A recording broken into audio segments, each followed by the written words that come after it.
Have you heard about this? They're getting ready for the longest table. It happens this weekend. Huh, really? Okay, the longest table. I thought it was in my house on Sunday. It's a free community event that brings people together. Like your table on Sunday? Like my table on Sunday. It brings together people for a shared meal and conversation.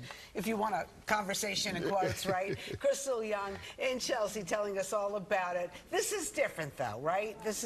Sounds interesting.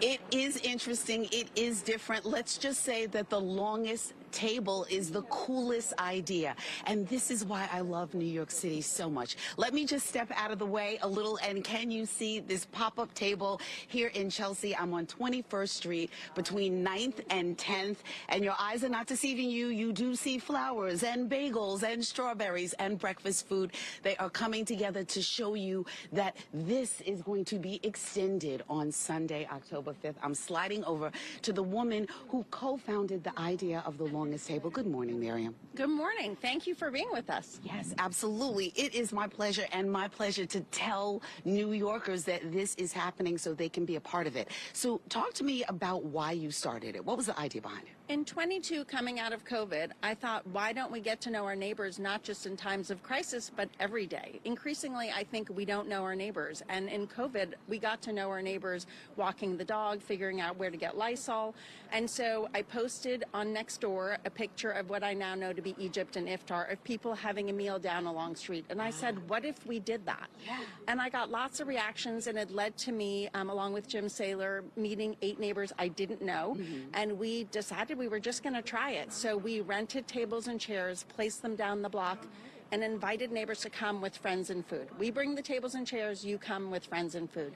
And I didn't honestly know if it was going to work, but that first year, 500 neighbors showed up. Nice. And then 700, and now we get over 1,000. I like that idea. And don't you agree that in a city like New York, hold on, I want to dance around you a little. In a city like New York, you can live up the block from someone and not know them. You can live in an apartment and you don't know the people down the hallway. So it's nice in this way to say, we are neighbors, let's just be neighborly and know each other. I heard a story last year at the longest table. 2 people who'd gone to college with each other ran into each other at the longest table. They lived in the same apartment building in New York post-college, but hadn't recognized each other or known each other.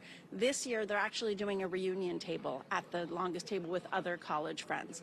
It makes, it makes the city and all 5 boroughs feel like a village. And honestly, who doesn't need to have just a little bit more joy in humanity? Absolutely, and more people in their village. I'm going to float over, thank you, to some of the people at the table. Ladies, hello, hello. Hello. I love that you make my job so easy. Hey, Dana, and hey, Debbie. Okay, so let's talk. Why do you guys think this is a great idea? Oh, it's a great idea because what better way to meet your friends than to break bread together? Right. So we just all gather and snack and eat and chat and kibitz. It's the best way to meet our people of New York. Got you. And where do you live? Are you along this stretch, or you're in another borough? Riverdale in the Bronx is where I live. Okay. All right. We got to get a long table there. Oh, I know. I'm working on it. Okay. It's one of the very few boroughs that we haven't done one in. Okay. Correct. It's time. So, it's time for the Bronx. Okay, it's time for the Bronx. Okay, now tell me what you think about this idea, and thank you for being here this morning. Okay, I think this is pure joy. Okay. I think this is pure joy. It's just getting to know people and meeting people that I would probably see, but now actually have a name and know a little bit about them. And it's just about food and getting together. It is. It's about community. Thank you, ladies. Okay, I'm going to toss it back inside. I'll be out here all morning. I'm about to get some coffee, but we'll have more chats about the longest table and how you can get involved. I'll toss it back inside to both of you guys. It looks like a very fun New York event. I love that. Okay, and it's a beautiful morning, too. The sun coming up over Christal's shoulder. Anyway, all right, when we come